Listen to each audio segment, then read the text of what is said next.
Welcome to the NBA Coast to Coast podcast brought to you by thelines.com.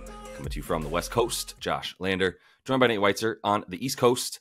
And we are looking at best bets here on this slate and Thursday for you guys around the NBA. We also have player props up in a separate video as we do each and every weekday this season and into this postseason all the way through that chip. So continue to follow along and subscribe to that page. Also want you to head to thelines.com and use everything we're putting up on the site. Happy kickoff of March Madness Day. Plenty of college basketball on there and plenty of NBA as well as we move forward. You can use that prop finder tool to make sure you're getting the best juice available from all these books that are giving us bets this season. Now, let's go ahead and run right into your first pick. One that is a little bit head scratching to us because we both love the Knicks to cover, right? Knicks plus 9.5 at Denver. I mean, it should be 3 points lower than this at least. Agreed. Like, I mean, the New York Knicks are road warriors. I know they don't have OG, but help is on the way. Mitch Robb is back at practice. He's not going to play. Randall has been hinting at a return for a long time. But this is not the skeleton crew that limped into the All-Star break. Like they're playing pretty well without OG. OG's barely been back. Like he's been limited, and then he was right out again. And they're still 4-0 against the spread as road dogs since the All-Star break. Like covering handily, not getting this much credit in terms of plus 9.5. I mean, this much leeway.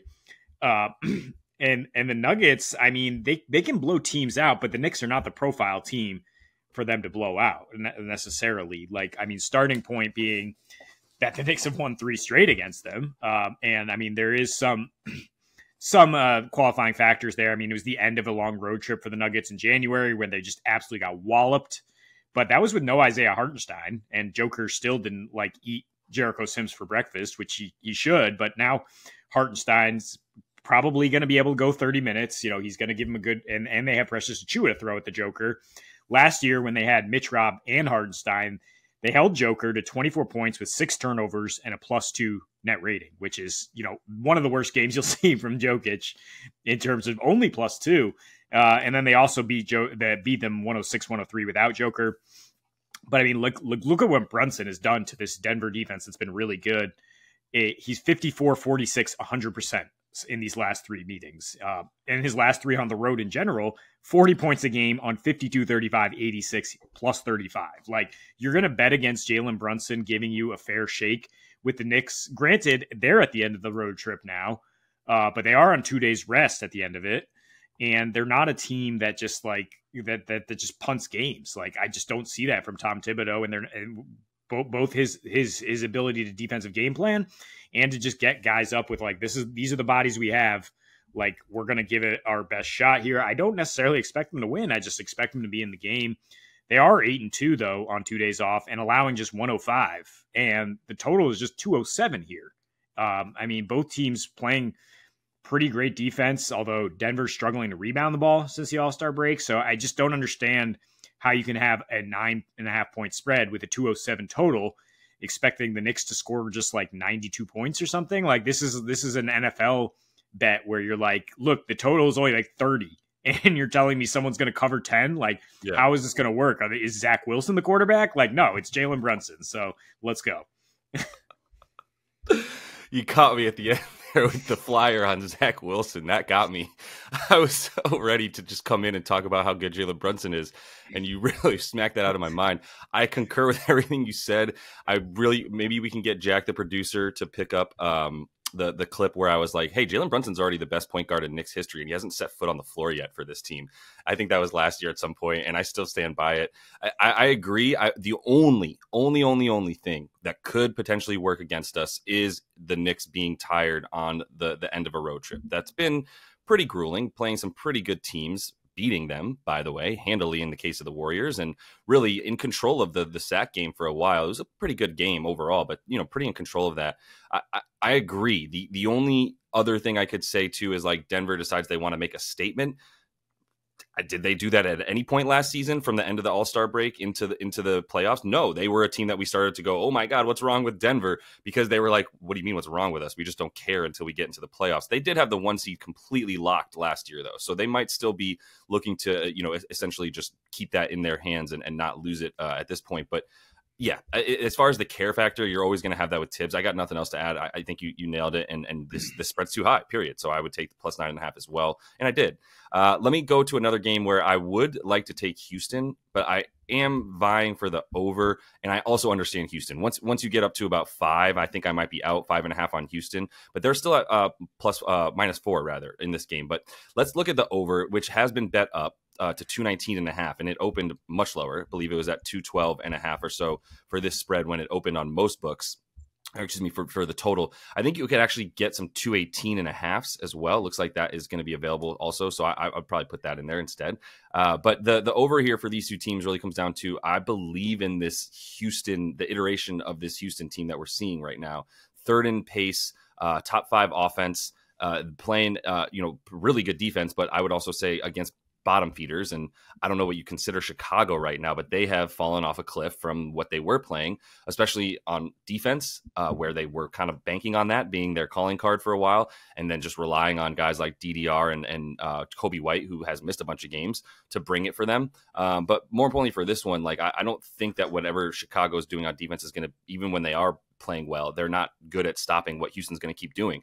What we've seen them do since they essentially lost Şengün about 3 or 4, and even really with Şengün a little while before that, because guys like Cam Whitmore, when he was still in, were still going at the rim. They're attacking the rim a lot. They're taking really good shots from 3. They have been a really good 3-point shooting team, but they've also just been going to the rim.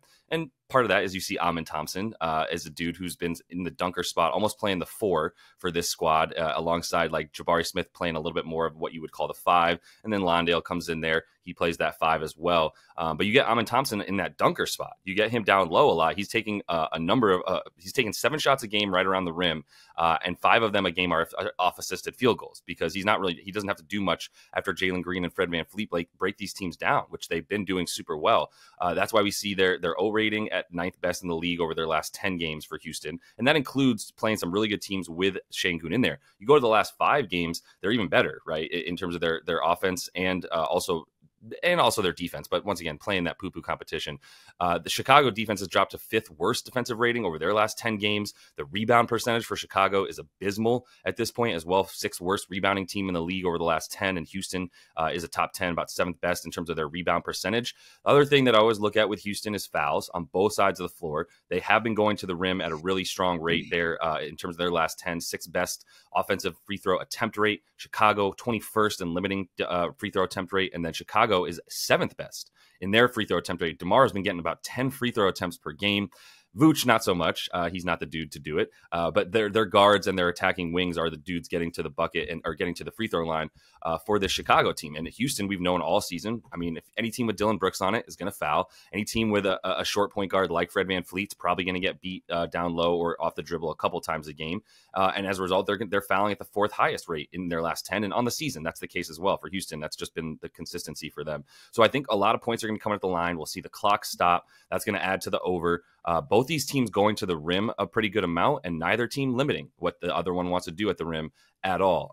In terms of offensive rebounds as well, Houston been attacking that glass with their guards sort of coming down and getting into the lane.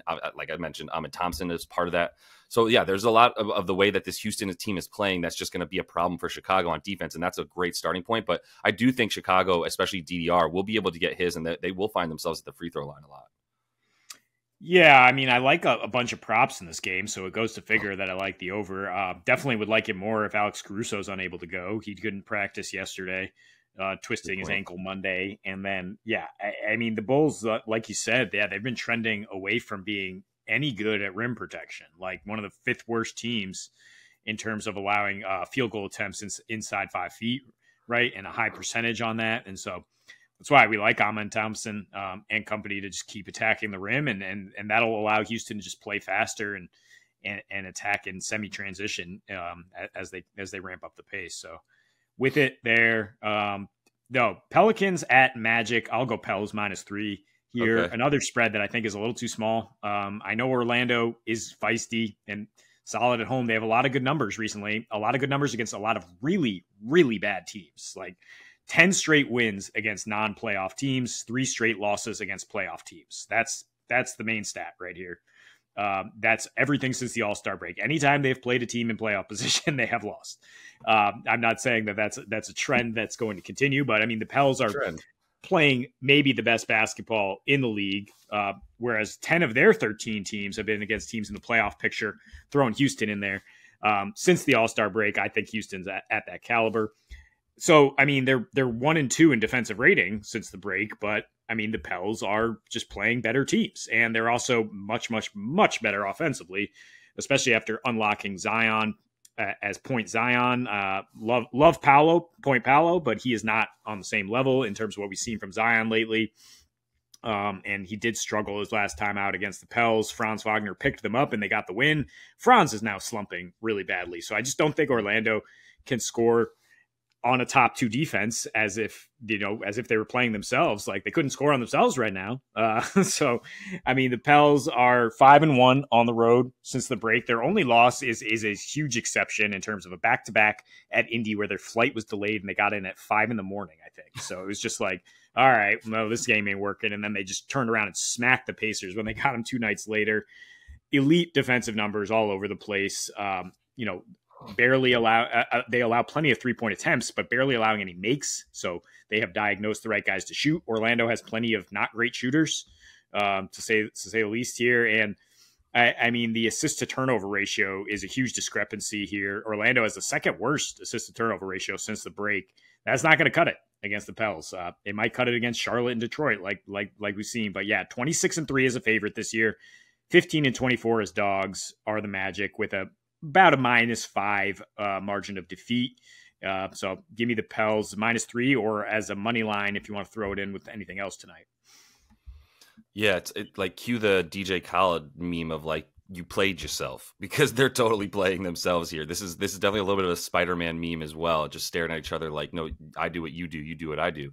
But I think the Pels do it better, to your point. And it's a weird phenomenon. I mean, at home, as underdogs, the trend is for this Orlando team to cover. They're about 7-5 against the spread as the home dog this season, still losing by about a point a game. And like, that's not the biggest or best sample size for me to feel like there's an edge there with that trend. So I'm not saying like, because my first thought is like, or blindly hit Orlando as a dog at home. I'll have done that for the last couple seasons, and it's not quite the case. They're also not that record for them as home underdogs has been around like 30 games, 35 games before over the last couple seasons. Now they've played 12 games this season where they're the home underdog. They're getting the respect that they deserve from the books. Yeah, they would be like +8 last year, right? Exactly. I mean, and then we would be like, oh yeah, Orlando right away. +8 at home for the Magic. Have you guys not been watching them at home? This team hasn't lost a cover at home, well, since Reagan, but like not anymore when you're not getting the 8.5 point spreads, right? So I concur with all that. I was a little bit on the fence, and to be honest, you convinced me. And so I am going to lay a little bit on that one with the Pelicans, who I love, dude. Like, second best team in the West. We've been talking. I've been saying that for a little bit now, and it appears that if Zion's going to play defense at the rate that he's playing defense down low, they're looking really good, man. They have a lot that they can switch. Yeah, I have a lot of good things to say about the Pellies right now. But let me close out with Dallas and Utah, and like, yeah, I mean, Utah, like, I just don't even understand what Utah's doing. They allow themselves to be a better than 500 team like for half of the season, and then they decide to tank. And it's like, well, then you just lost your draft pick. Why are you doing it this way? It's very odd, but maybe you understand Danny Ainge better than I do. I'm still going to take an under 237.5 in this game, and feel like Utah's not coming along for the ride. And I'm just going to believe in the trends that I've seen from Dallas, especially at home, as of late. So in the last 5 for Dallas, 5th best defensive rating in the league, and also 10th best offensive rating. So they're playing really well on both sides of the floor. They're playing at the 9th fastest pace, but I will say against this Utah team on the road, the context, Utah on the road, Dallas at home, they have been playing a bit slower and scoring many fewer points, I should say, at home than they have on the road, where they've been playing a lot more high-scoring affairs. In their last 10 games, for instance, just starting with that, they're 5 road games and 5 home games. The road games are averaging 240, the home games are averaging 226, and they're getting pretty much the same type of comp in both spots here. For Utah, the one thing that we can often rely on is that they are going to play well down low on defense. They do have the guys to kind of hang with the pick and roll that they love to run with either Lively or Gafford coming up and rolling for Luka on that screen. But the way that they've defended that play specifically, very good. One of the top 10 in terms of limiting points per possession for that pick and roll play. The offensive rebound percentage has been huge for Dallas. It's really been a lot of like them feeling pretty comfortable with their threes, with having multiple rebounders on the floor now. Finally, Daniel Gafford is looking like a really good pick for them. PJ Washington, not as much on offense, really bad there, but has definitely secured their defense down low a bit more, where they were just able to attack power forwards against this team for a while, and it's not been the case quite as much over their last 15 games or so. The rim frequency as well for Dallas, they've been going at the rim. Number one in terms of the amount of field goals that they're taking in, the rim frequency that they're playing with. So because of the possessions they have, they're still shooting as many threes as they were, but they're also it's either rim or three. And Utah has been defending that, even with their guys in and out of the lineup. You're not really sure who's going to play, which is once again the case after they hung around with the Thunder though last night and looked pretty good and had, hopefully we have the same guys playing. Like, we need John Collins back in there. That's going to be very helpful. He came back after getting concussed and almost buried by Ant Edwards in that dunk. But if he's pretty crucial to their rebounding, which is huge because there have been a lot of good offensive rebounds coming for Dallas, and they are getting second chance points. But Utah is limiting offensive rebounds to the 10th best percentage on their side of the ball. So I don't think the second chances will be there quite as much for Dallas. I think the possessions will take a while. We're not going to get multiple offensive possessions, which would lead to an over hugely, right? Because once you get that 15-second shot clock back up, or 14 seconds after a missed bucket, if you get that offensive rebound, that really does help the over a lot, right? Because now you've got a faster possession, you've got a more likely to hit a three off of the second chance points, etc. So if Utah can limit those offensive rebounds for Dallas, which I think they can, limit those amount of possessions, I do think we're looking at something way closer to like 228 than we are 238, to be honest. Yeah, this is an interesting take for me. I mean, I was looking at ways to just game the money line to say, like, no way Dallas is losing to Utah on the back-to-back. So, like, maybe Luka 20 and 10 and Kyrie 20. Maybe I get it to even money, but I was like, we're adding too many pieces here. I mean, this is a weird schedule spot. Dallas has 3 days off after this and then is at Utah, and then gets the Kings twice in very vital games. So they're gonna handle business here. I mean, knowing they have that rest afterwards might ramp up their defense, and give them that kind of effort to say, like, we're gonna get into these guys, and then we get some time off. Lauri Markkanen might come back here. I think they kind of precautionarily held him out on the front end. Yeah. Maybe that moves the number up. I don't know how you feel about that in terms of, like, is he going to be worth 3 points? I mean, certainly going to help the Jazz offense, but I mean, it's more like Dallas is in a position to dictate here on the back-to-back, and they've been dictating slower pace than expected for sure, with Luka nursing his own hamstring thing. So I think it could be a sharp bet if it hits. So I'll ride with you on it. No, I feel it, and I'm actually not scared about Lowry coming back, mostly because the stories coming out of Utah are that some people were frustrated with him. He didn't play in a couple games in a row that they felt he could have. So I don't really understand quite what's going on there, the discontent. But a really good reporter, Sarah Todd, who covers the Jazz, had a good story about that. And I would check it out just because there does seem to be a little bit of trouble in paradise, if you want to call Utah paradise. But that is all the time we have for you in the best bets. We also have Playa Props up. Swept the card last night with Playa Props. Actually on a nice little 13-5 run, Nate, over the last couple of nights there, picking up some nice units. So hopefully you guys are tagging along. Continue to subscribe to that page so you can check out each and every one of these videos. And until we see you next, happy betting. Stepping up.